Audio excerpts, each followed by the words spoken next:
కొట్టిరా ఎవరు కొట్టారు సార్ అది నేనే మీరే కొట్టారు పనిష్మెంట్ వంగబెట్టిన సేపు. ఓకే. టుడే న్యూస్ ఛానల్కి స్వాగతం. నేను నరేందర్. టిఫిన్కు లేట్ వచ్చిందని చెప్పేసి పిల్లాన్ని వంగబెట్టి కర్రతో కొట్టి విపరీతంగా కొట్టాడు ప్రిన్సిపల్. నిజంగా ఆ ప్రిన్సిపల్ చదువులలో ఇబ్బంది పడితే లేకపోతే చదువుకు లేట్ అయితే లేకపోతే ఇంకా మార్కులు తక్కువ కొట్టినట్టు ఒక లెక్క ఉండొచ్చు, కానీ ఇంకా టిఫిన్కి లేట్ అయితే కొట్టలేమందే సార్ నాకు అర్థం కాదు.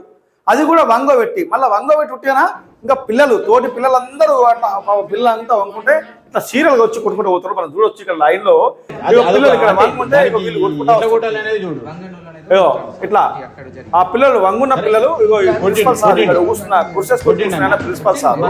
ప్రిన్సిపల్ సార్ ఆ ఎల్లో కలర్ డ్రెస్ పిల్లగాన్ని ఏం కొట్టినా కొట్టడంతో ఇక చేతులు కాళ్ళు విపరీతంగా పోయినాయి. ఇది దగ్గర ఇది శనివారం రాత్రి అంటే శుక్రవారం రాత్రి శనివారం రాత్రి జరిగిందంట.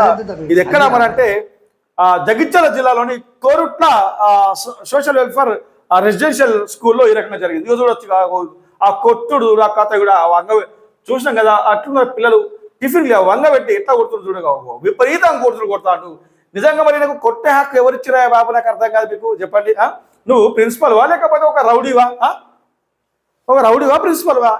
ఇప్పుడే కాదు, ఈ గతంలో కూడా చాలా సందర్భాల్లో మీ మీద అలిగేషన్స్ వచ్చినాయంట. ఇక రెసిడెన్షియల్ స్కూళ్ళలో దారుణాలు ఆగటం లేదు, పిల్లలు పక్క ఇబ్బందులు పడి ప్రాణాలు తీసుకుంటున్నారు నాయన అని అంటే ఇక మీరు ఇట్లా పిల్లలతో వంగోబెట్టి కొంగోబెట్టి ఇక చెప్పుకోరాని చెట్ల కొడుతూ ఉంటే ఇక మీరు దద్దులు కొడతా ఉంటే మీరు ఏం చేస్తున్నట్లు? పిల్లల మీద రౌడీజం చేస్తా అన్నారా? మీరు చదువులు చెప్పాల్సినటువంటి సార్లు మీరు రౌడీలుగా వ్యవహరిస్తా అన్నారా? ఇది ఏం పద్ధతి అండి? మీరు నాకు అర్థం కాదు. సో ఒక సాక్షాత్తు ఈ ఎస్సీ ఎస్టీ సంబంధించిన ఒక మంత్రి ఇలాకాలోనే ఈ రకంగా జరుగుతాయి. ఇక మిగతా చోట్ల ఎంత దారుణాలు జరుగుతూ ఉంటాయి. ఎందుకు ఇంత మీరు ఈ వివక్ష చెప్తారు పిల్లల మీద? అరే చదువులు చెప్పకపోతే పోరి పై మీరు వాపస్ ఇంకొకటి చదువులు చెప్తారు. కానీ ఇట్లా పిల్లలకు ఒక టిఫిన్కి లేట్ వచ్చిందని చెప్పేసి ఇట్లా వంగబెట్టి కొడితే ఎంతవరకు కరెక్ట్ అండి? చూద్దాం ఒకసారి ఈ పిల్లలు వాళ్ళ ఏం జరిగింది అనేది వాళ్ళ పేరెంట్స్ వాళ్ళకి నిన్న జరిగినటువంటి అవన్నీ కూడా వీడియోలో చూద్దాం.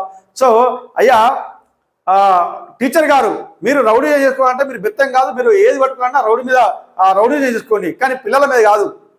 ఇట్లా పిల్లల మీద ఇష్టం వచ్చినట్టు కొట్టడానికి మీరు మీకు ఉద్యోగాలు ఇచ్చి అక్కడ కూర్చోబెట్టలేరు. పిల్లల్ని బుద్ధిగా చదువులు నేర్చుకోమని ఒక మంచి పని చేయమని చెప్పేసి వాళ్ళకు విద్యాబుద్ధులు నేర్పాలని చెప్పేసి మీకు గౌరవం ఇచ్చి మీరు ప్రిన్సిపల్ సీట్లో కూర్చోబెడితే టిఫిన్కి రాలేడని చెప్పేసి నీ కాళ్ళు నొక్కుతలేడని చెప్పేసి ఇంకేం నొక్కుతలేడని చెప్పేసి మీరు ఇట్లా కొట్టుకుంటా ఎంతమంది పిల్లలు ఉసురోసుకుంటారు నాకు అర్థం కాదు. చాలామంది ఇప్పటికే ఈ పిల్లలు కొన్ని స్కూళ్ళల్లో చాలామంది ఏం చేసుకుంటారో మీకు ఎరికే కదా. అరే కొంచెమంతైనా బుద్ధి ఉండాలి సార్ మీకు, నాకు అర్థం కాదు.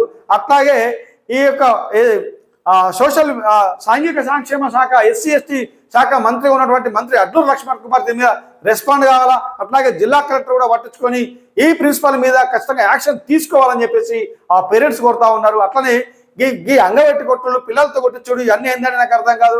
వాళ్ళు పిల్లలు అవమానకరంగా ఫీల్ అయితే వాళ్ళు అవమానకరంగా ఫీల్ అయ్యి ఏమన్నా వేసుకుంటే ఎవడు బాధ్యుడు అబ్బా? ఇట్లాంటి సంఘటన జరగకుండా పునరావృతం కాకుండా ఈ ప్రిన్సిపల్ మీద సీరియస్ యాక్షన్ తీసుకోవాలా.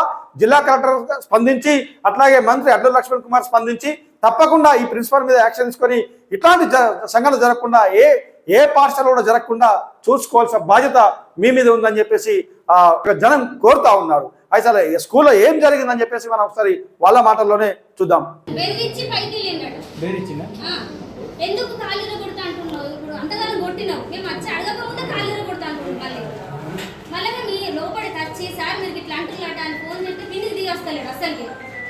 మీరు ఎప్పుడు పడితే అప్పుడే నేను రావాలా? మీరు రమ్మన్నప్పుడు రావాలా?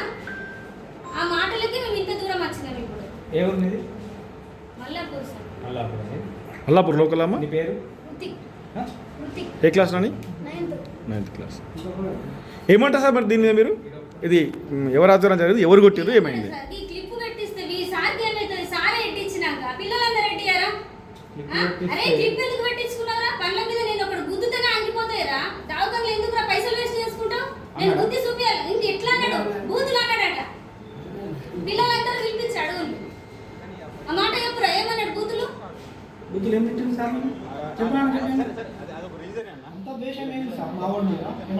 ఇదంతా నీకు అబద్ధాలు చెప్తే దీంతో నంగిన 10 మంది పిల్లలు రప్పింది అడిగిపోయింది. వినిపించండి 9 మంది పిల్లల్ని వినిపించండి. ఇగో సార్ వచ్చిన పేరెంట్స్ ఇక్కడ ఎవరు కొట్టిందండి? ఎవరు పిల్లలైతే అబద్ధాలు ఆడరు కదా. ఎవరు కొట్టింది ఇక్కడ? పిల్లల మీద కొట్టా అంటున్నావు. సార్ ఇక్కడ ఎందుకు కొట్టింది? ఇక్కడ సార్ కొట్టలేడు, నువ్వు అబద్ధం ఆడుతున్నావు. చెప్పు, సార్ కొట్టిండా ఎవరైనా కొట్టిందా? వేరే వాళ్ళు కొడితే సారే కొట్టిండు చెప్తున్నారు ఇక సార్ అంటే ఎవరు కొట్టారు సార్? అది మీరు కొట్టిరా మీ స్టాఫ్ కొట్టిరా? ఎవరు కొట్టారు సార్? అది నేనే మీరే కొట్టారా? పనిష్మెంట్ వంగబెట్టిన సేపు ఓకే. సో వంగ పెడితే పనిష్మెంట్ అంటే సరే సార్ నడుము వస్తుంది అంత ఉంటుంది. బట్ ఆ తోలు కమిలిపోతే పోదు కదా సార్? వంగిపోయేటట్టు నేను కొట్టేసిన. ఓకే సరే. సో ఓకే సార్ అంటే పచ్చగా ఎట్లా పడ్డది?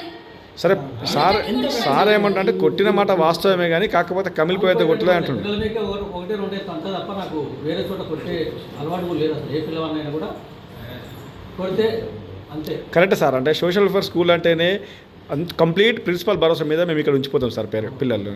ఇక మీరే ఇట్లా కమిలిపోయేలా కొట్టి మీరే ఆ క్లిప్ మీద అంటే సార్ శత్రు కాదు సార్. ఏదైనా పిల్లల్ని కరెక్ట్ సార్. మీరు పిల్లల్ని క్రిటిసైజ్ చేయొద్దు కదా. మంచి ఇప్పుడు ఉద్దేశంతో తప్ప పిల్లలకు చెడు చేయాలని కానీ పిల్లలకి ఏమైనా నష్టం చేయాలని ఆలోచన అసలు మాకు ఉండదు.